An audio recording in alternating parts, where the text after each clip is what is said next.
ये जो तीनों डायग्राम हैं ये आपके डायग्राम्स होते हैं यू शेप के। इसके अलावा जो एएफसी कर्व होता है, एएफसी कर्व का जो डायग्राम होता है वो होता है रेक्टेंगुलर हाइपरबोला। तो ये आज हमारे हो गए तीनों एवरेज कॉस्ट के डायग्राम्स हो गए। अब इसके बाद हम बात करेंगे relationship between all of them.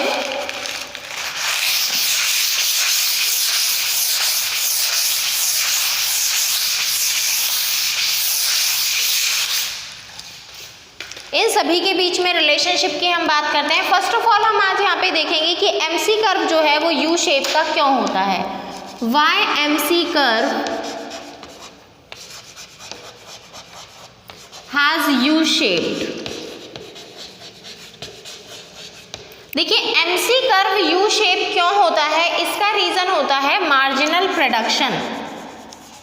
MC curve के यू शेप होने का जो एक रीज़न है वो होता है marginal production means MP. MP का हमने डायग्राम पढ़ा था लास्ट चैप्टर में, प्रोडक्शन वाला जो चैप्टर था उसमें हमने एमपी का जो हमने डायग्राम पढ़ा वो इस तरीके से था, और ये जो हम एमसी का डायग्राम पढ़ रहे हैं वो जस्ट इसके अपोजिट है, वो इस तरीके से है।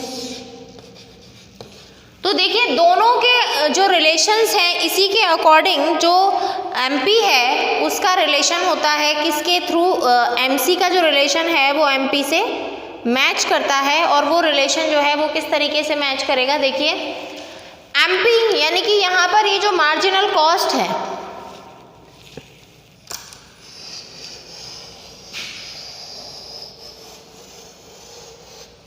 ये मार्जिनल कॉस्ट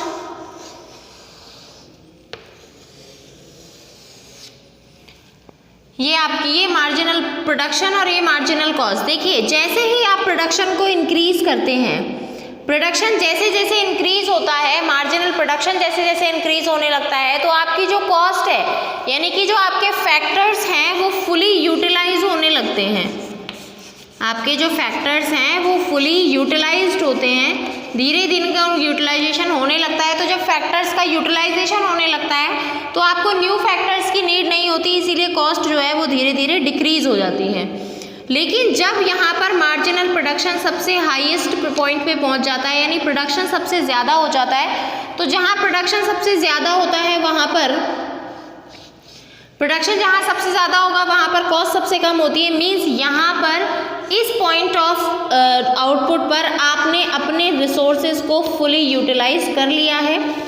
इसके बाद यानी जितना भी आप उनसे निकाल सकते थे वो आपने पूरा उसका यूज़ कर लिया है। तो ये मार्जिनल प्रोडक्शन जहाँ मैक्सिमम होता है वहीं पर ये जो आपकी मार्जिनल कॉस्ट है ये मिनिमम होती है। आफ्टर दैट अगर आप प्रोडक्शन करेंगे तो आपकी कॉस्ट इंक्रीज होगी, क्योंकि कुछ एक लिमिट ऑफ टाइम के बाद, एक पॉइंट ऑफ टाइम के बाद जो भी फैक्टर्स हैं या जो मशीनरी है, जो रॉ मटेरियल है, कैपिटल्स हैं, ये सभी क्या मांगते हैं, इन सभी में किसी में रिपेयरमेंट होता है, यानी कि ये सभी थोड़े डेप्रिशिएट हो जाते हैं, तो इनके अंदर एक्सपेंसेस आते हैं, इसीलिए आगे कॉस्ट इंक्रीज होने लग जाती है और मार्जिनल प्रोडक्शन अपना डिक्रीज होने लग जाता है। तो ये रीज़न है कि मार्जिनल कॉस्ट जो है वो यू शेप कर्व की होती है, इसका रीज़न है मार्जिनल प्रोडक्शन, या फिर हम ये भी कह सकते हैं कि utilisation of the resources, that is the main factor of being U shaped. U shape होने का एक मेन जो रीज़न है वो ये भी है। अब हमारा जो नेक्स्ट टॉपिक है that is called AC and MC, जो हमने अभी पढ़ा मार्जिनल कॉस्ट और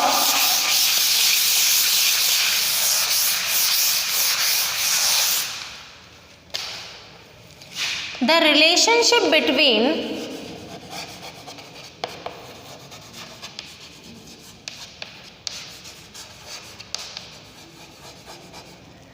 average cost and marginal cost। Average cost and marginal cost के बीच में जो रिलेशन है, एवरेज कॉस्ट और मार्जिनल कॉस्ट में क्या रिलेशन है इसके बारे में हम पढ़ते हैं। देखिए दोनों के डायग्राम्स हम देख लेते हैं, टेबुलर फॉर्म में आप देख चुके हैं।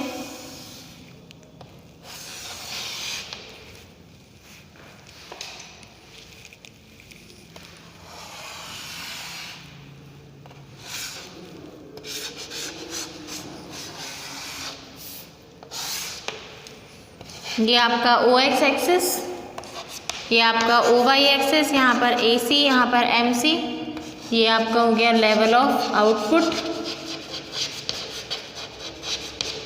अब AC और MC दोनों के बीच में रिलेशन देखिए, ये अगर हमारा ये हो गया हमारा AC curve, AC curve U shape का होता है और ये हमारा होगा MC कर्व। ये दोनों के बीच में रिलेशन है, ये AC कर्व है यू शेप और यही यू शेप का MC कर्व है।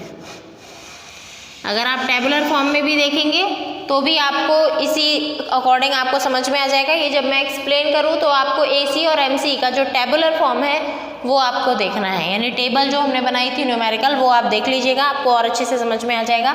देखिए अगर हम बात करें AC तो इसकी रिलेशनशिप को एक्सप्लेन करते हैं। 3 पॉइंट्स के अंदर इसकी रिलेशनशिप इंक्रीज हो जाएगी। फर्स्ट ऑफ ऑल ओवरऑल देखते हैं AC and MC in the beginning, AC and MC both are decreasing, दोनों ही क्या हो रहे हैं, both are decreasing, दोनों ही डिक्रीज हो रहे हैं, but MC is decreasing than AC, MC जो है वो ज़्यादा डिक्रीज हो रहा है AC से, MC AC से ज़्यादा डिक्रीज हो रहा है। देखिए AC तो यहाँ डिक्रीज हो रहा है लेकिन MC और तेज़ी से डिक्रीज हो रहा है।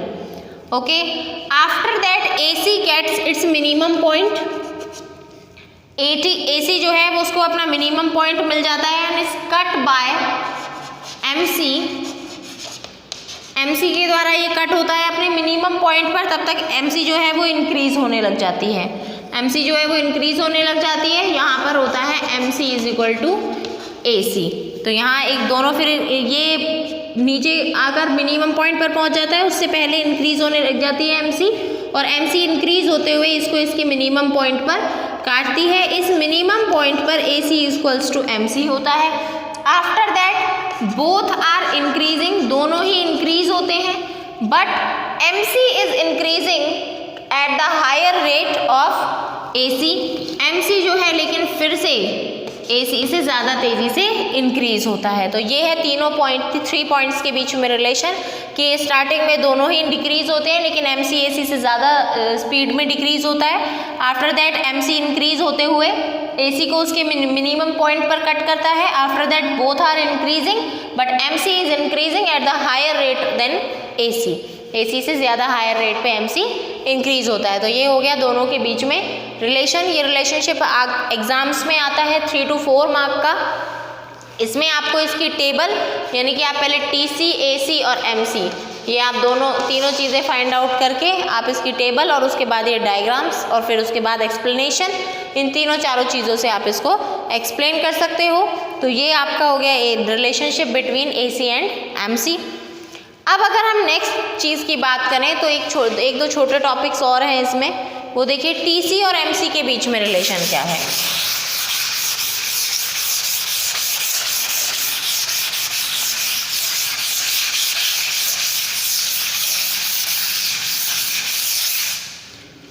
What is the relationship between TC and MC?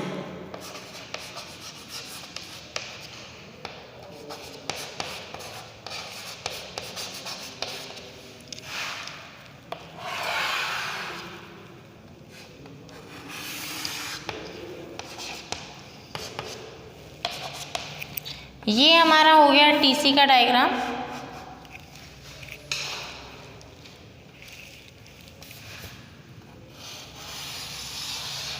ये TC का डायग्राम है हमारा। यहाँ पर पॉइंट ऑफ इन्फ्लेक्शन इसको हम कहते हैं, जहाँ से ये स्टार्टिंग में तो तेज़ी से इंक्रीज होती डिक्रीजिंग रेट से इंक्रीज होती है, फिर एक जगह आके थोड़ी स्टेबल होती है, तो ये आपका पॉइंट ऑफ इन्फ्लेक्शन है। इसी के नीचे मैं आपको एक्सप्लेन कर देती हूँ MC। तो जहाँ पर ये इंक्रीज होती है पॉइंट ऑफ इन्फ्लेक्शन होता है, वहीं पर MC का मिनिमम पॉइंट होता है।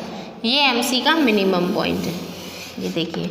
तो इन दोनों के बीच में ये रिलेशन है कि जब TC यानी जब when the total cost is increasing at the decreasing rate, when marginal cost is decreasing eight increasing rate, when the point of inflection is there, the marginal cost gets minimum, marginal cost minimum हो जाती है। after that total cost is increasing and after that marginal cost is also increasing, but both are increasing at increasing rate। तो ये हो गया हमारा TC and MC के बीच में रिलेशन की स्टार्टिंग में दोनों ही स्टार्टिंग में ये इंक्रीज होती है, टोटल कॉस्ट इंक्रीज होती है, लेकिन मार्जिनल कॉस्ट डिक्रीज होती रहती है। आफ्टर दैट जहाँ पर पॉइंट ऑफ इन्फ्लेक्शन आता है, इसमें चेंजेस आती है इसकी स्पीड में, टोटल कॉस्ट की स्पीड में जब चेंज आता है तो मार्जिनल कॉस्ट मिनिमम हो जाता है। After that total cost increase होती है और मार्जिनल कॉस्ट भी इंक्रीज होती है। तो ये हो गया दोनों के बीच में रिलेशन, टोटल कॉस्ट और मार्जिनल कॉस्ट के बीच में रिलेशन। अब देखते हैं एरिया अंडर एरिया। अब टीसी और एमसी के बीच में जो रिलेशन है, सॉरी ये टीसी मैंने गलत बना दिया, टीसी इस यहाँ से बनेगा, सॉरी टीवीसी बना दिया मैंने इसको, ठीक है, कुछ यहाँ से बनेगा क्योंकि टीसी में टीएफसी भी इंक्लूडेड होता है तो वो ज़ीरो लेवल से नहीं बन सकता, ठीक है। अगर हम टीवीसी और एमसी के बीच में रिलेशन देखें तो टीवीसी और एमसी के बीच में रिलेशन भी यही होगा, क्योंकि टीवीसी, क्योंकि एमसी जो है, MC is not affected by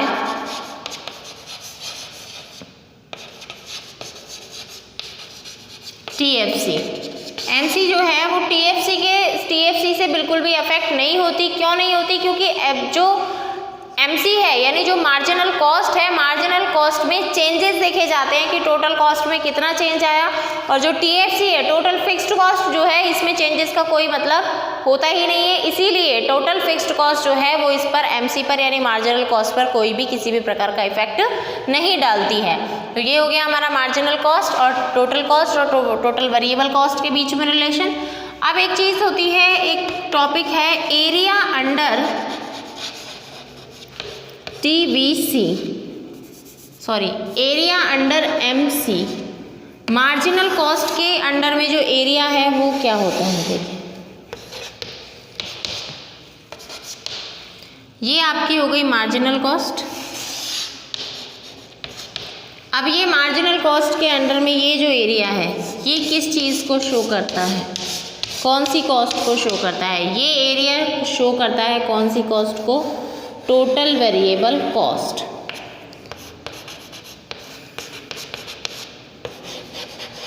ये आपका level of output without labelling, diagrams के मार्क्स नहीं मिलते।